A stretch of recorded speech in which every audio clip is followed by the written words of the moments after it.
안녕하세요. 저는 데일리 커플의 데니이고 여기는 헤일리입니다.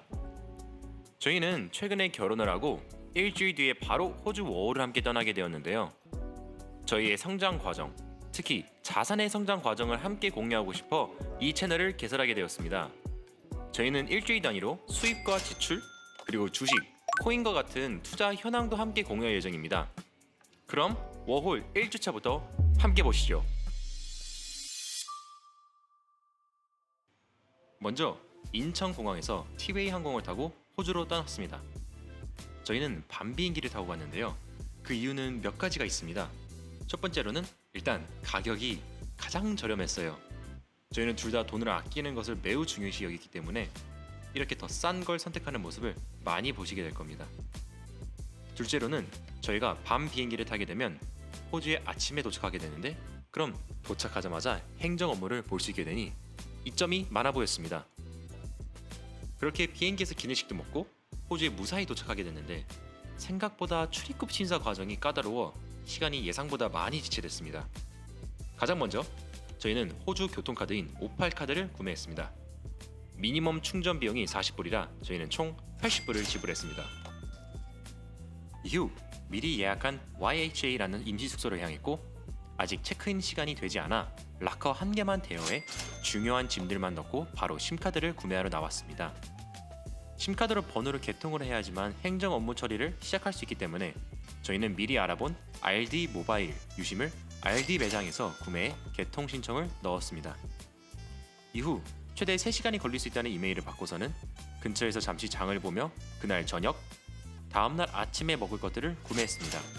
휴대폰은 1시간도 안 돼서 개통이 됐습니다. 이후에 저희는 바로 옆에 있는 커먼웰스 은행에서 계좌를 개설하고 카드 신청까지 마쳤습니다. 평일 오후라 그런지 30분도 안 기다렸던 것 같아요. 원래 다음날 아침 일찍 오픈런을 할 예정이었어서 갑자기 일이 잘 풀린 것 같아 기분이 좋았습니다. 카드는 배송이 약 2주가 걸릴 예정이고 그 전까지는 QR코드를 통해 ATM 입금이 가능하고 애플페이를 통한 결제가 가능하다고 안내받았습니다. 그렇게 서서히 저녁이 되어 저희가 예약한 임시숙소에 체크인을 마쳤습니다. Wow. Good view. 저녁으로는 마트에서 구매한 빵과 햄 그리고 야채 가지고 샌드위치를 만들어 먹고 마트 포인트 카드, 애플페이 등록, 교통카드 어플 설치, 다음날 일정 동선 확인 등 여러 가지 일을 하고 마무리로 가계부까지 정리하고 하루를 마쳤습니다. 가계부를 정리하면서 정말 놀랐던 부분은 저희가 그날 교통카드로 공항에서 시드니까지 약 15분 정도 기차를 탄 것밖에 없는데 인당 20불 정도가 결제됐던 겁니다. 알고 보니 시드니에서 공항에 기차를 타고 갈 경우 공항세가 따로 붙는데 좀 비싸더라고요. 공항세를 피하려면 공항에서 버스를 타고 공항세가 안 붙는 역까지 이동 후 기차를 타야 한다고 적혀 있었습니다. 저희는 짐이 많았기 때문에 딱히 더 나은 방법은 없었던 것 같습니다. 네, 둘째 날입니다.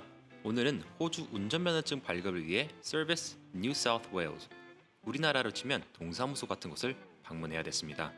우선 한국에 있는 책자처럼 생긴 국제 면허증은 서비스에서 아무 효력이 없습니다. 호주에서 운전하고 다닐 때 사용할 수는 있지만 호주 운전면허 발급을 위해서는 꼭 카드 뒷면에 영문으로 되어 있는 운전면허증이 필요했는데요. 저는 그걸 가지고 있었지만 헤일리는 국제 면허증을 가지고 있어서 바로 빠꾸당했습니다. 헤일리는 영사관에 가서 영문 공증을 받아야 된다고 해서 저만 번호표를 뽑고 30분을 기다려 갔지만 나이가 만 25세가 넘지 않기 때문에 바로 발급은 불가능했습니다. 호주에서 한국 면허증을 통해 호주 운전면허증을 발급을 받으려면 만 25세가 넘어야 하는데 제가 여기서 제한이 된 겁니다. 저는 이 내용을 이미 알고 있었습니다. 하지만 인터넷에 누구는 그냥 됐다 하는 내용을 봐서 혹시나 하는 마음으로 갔지만 역시나였습니다. 그럼 결국 어떻게 해야 되느냐? 만 25세가 넘지 않을 경우에는 호주에서 DKT, Driver's Knowledge Test라는 온라인으로 보는 필기 시험을 보고 이후 실기 시험 날짜를 잡아야 한다고 했습니다. 이 과정에서도 시험을 볼 수 있는 자격이 주어지는 커스터머 넘버를 받아야 했기 때문에 서비스에서 발급을 해주셨습니다.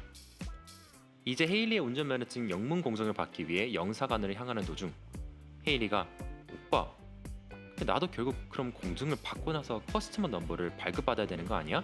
라고 묻는데 그렇네. 네, 저희는 다시 돌아가 번호표를 다시 뽑고 저는 기다리는 동안 근처에 있는 프린트샵에서 헤일리 레주메 10장을 현금 3불을 주고 뽑아왔습니다.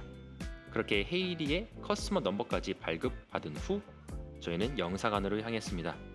영사관까지는 걸어서 약 20분 거리였는데 가다가 배고파져 근처에 있는 쌀국수 집에 가서 밥도 먹었습니다.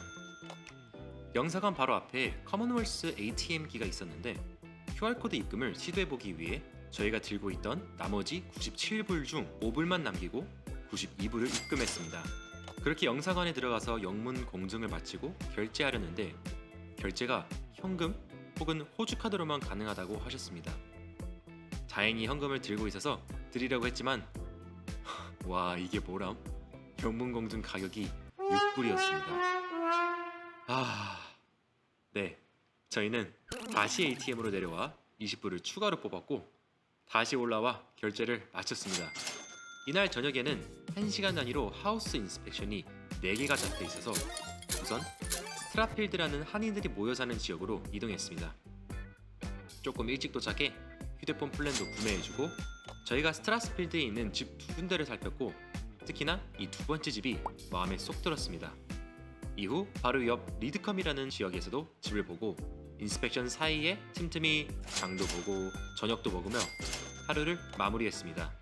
중간중간에 DKT에 접속해 시험 전 필수 교육 영상과 퀴즈가 있어서 계속 틈틈이 풀었지만 숙소에 복귀하고 나서도 끝내는데 4시간이 더 걸렸습니다. 그래도 다 마무리하며 다음날 바로 운전면허 시험 날짜를 잡을 수 있게 준비를 마쳤습니다. Nice job. 정말 긴 하루였다. 자자. 자자. Good night. Bye bye. 再见.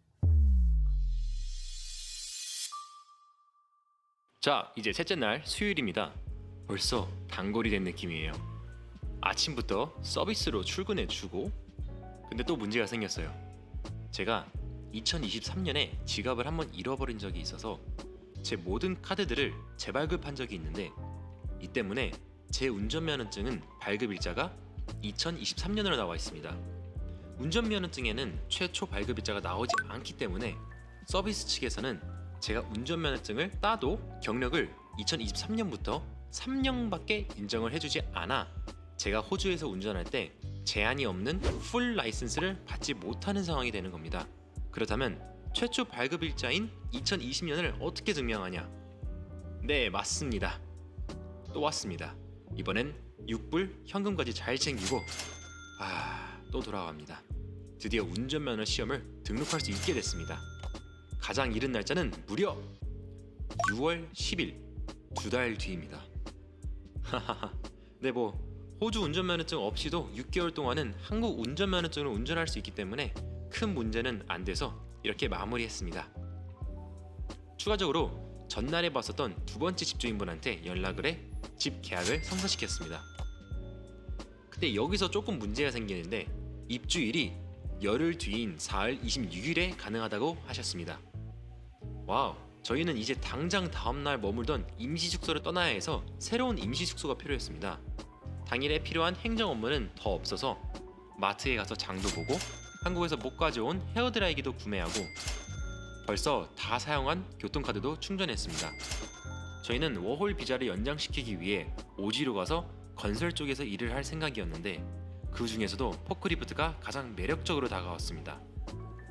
몸이 크게 피곤하지 않으면서 시급이 높다 보니 할만해 보였죠. 그래서 관련 자격증 교육을 학원에서 헤일리는 4종, 저는 총 5종을 예약했고 자격증 학원과 비교적 가까운 곳으로 에어비앤비를 구했습니다. 저녁으로는 스테이크와 빵, 샐러드를 만들어 먹었습니다. 이제 목요일입니다. 체크아웃을 하고 나와서 새로운 에어비앤비 숙소로 이동하고 있었습니다. 근데 제가 정신을 조금 놓았었는지 기차를 타는 도중에 저희 여권 가방을 기차와 플랫폼 사이 틈에 떨어뜨렸습니다. 다행히 가방은 무사했고 조금 시간이 걸렸지만 영무원이 와서 가방을 꺼내주셨습니다. 그 에어비앤비 방은 상태가 좀 많이 별로였습니다. 우선 헤일리는 바로 식당 알바 면접이 잡힌 상태여서 면접을 보러 이동했습니다. 면접도 너무 잘 받고 바로 다음날 트라이얼이 잡힌 후 근처 마트에서 장을 보고 숙소로 돌아왔습니다. 이제 숙소에 대해 얘기를 좀 해보자면 우선 방이 너무 좁았습니다. 저희가 가지고 간 캐리어를 피기에도 너무 좁은 공간이었고 방음이 너무 안 됐습니다. 옆방 사람이 코 고는 게 들릴 정도였으니까 뭐 말 다 했죠. 거기다가 방 앞에 벌레가 너무 많아요. 문을 순식간에 열고 닫아도 3마리씩 꼬박꼬박 들어오는데 더 큰 문제는 문 아래 공간이 너무 넓어서 무엇이든 다 기어 들어올 수 있다는 것이었습니다. 마지막으로 밥을 먹을 공간이 없었어요. 상도 없고 의자도 없고 결국 이날 저녁은 전자레인지 위에다가 밥을 올려두고 서서 먹었습니다. 저희는 바로 환불을 받고 다른 곳을 찾아야겠다 생각을 했고 에어비앤비를 통해 환불을 진행하기 시작했습니다.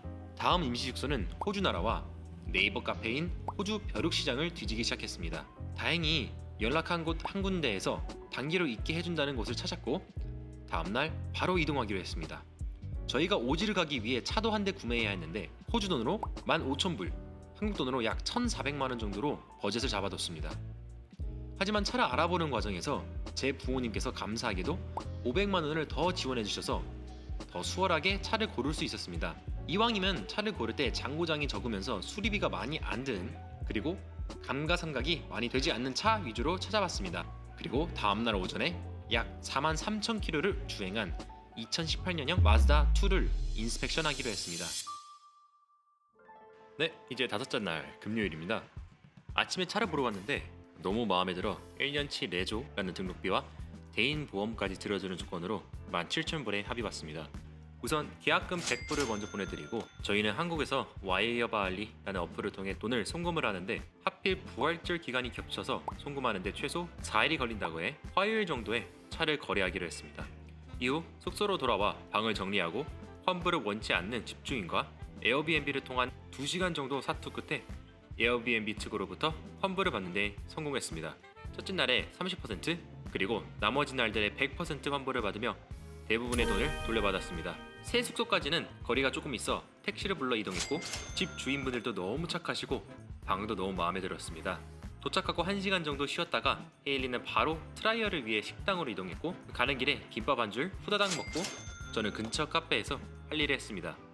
트라이얼을 끝나고 소확행도 즐기고 헤일리는 무려 오늘 팁까지 받았습니다. 집으로 가는 길에 오늘 배운 것들을 복습하며 돌아갔습니다. 숙소에 도착했을 때 이미 시간이 많이 늦어 간단히 라면을 해먹는데 와 이것 좀 보세요. 집주인분들이 저희 돌아오면 먹을 수 있게 밥까지 해둔 거. 저 때 시간이 11시가 넘었는데 저기에 2시간 적혀있는 거면 저녁 늦게 밥을 앉혀놓고 주무셨다는 건데 와 정말 너무 감동이었습니다. 그렇게 하루를 마무리했습니다. 네, 이제 여섯째 날 토요일입니다. 호주에서 주말에는 딱히 행정 업무 일 처리할 수 있는 게 없어가지고 저희는 오랜만에 푹 쉬었습니다. 이제 숙소도 생기고 차도 살 예정이니 더 장기간 사용할 식재료, 소스류, 빵, 그리고 며칠 동안 해먹을 음식도 함께 사서 돌아왔습니다. 점심으로는 냉파스타를 해먹고 저녁에는 집 주인분들이 고기를 구워주셔서 함께 먹으며 좋은 시간을 보냈습니다. 그렇게 저희는 워홀 첫 주에 10불의 수익을 얻었고 지출은 총 4,540.35불이었습니다. 이 중 가장 큰 지출은 집 계약금, 자격증 학원, 그리고 임시숙소 등이 있었습니다. 차를 구매할 때 필요한 돈을 송금하는 과정에서 저희가 가지고 있는 목돈 약 1,500만원이 하루 30만원 출금만 허용되는 한도 계좌에 묶여버리고 말았습니다. 헤일리가 관리하는 코인도 전량 매도했음에도 불구하고 돈이 부족해 헤일리 어머님에게 250만원을 빌리기도 했습니다. 첫째 주에 현금 흐름은 좀 많았습니다. 정산이 안 된 축의금, 부모님께 받은 대출, 차량 구매 지원금, 코인 매도, 그리고 호주에서의 소비 등 정말 많았습니다. 결과적으로 6일 동안 저희의 총 자산은 7,680만 2,484원에서 7,856만 3,921원으로 약 176만원, 2.29% 증가했습니다. 이렇게 저희의 워홀 첫 주 여정을 함께 해주셔서 감사합니다. 다음 주는 자격증 학원을 다니기 시작할 텐데요. 일도 구하고 계약한 집에도 들어가고 참 많은 일들이 기다리고 있습니다. 그럼 시청해주셔서 감사하고 다음 영상에서 뵙겠습니다.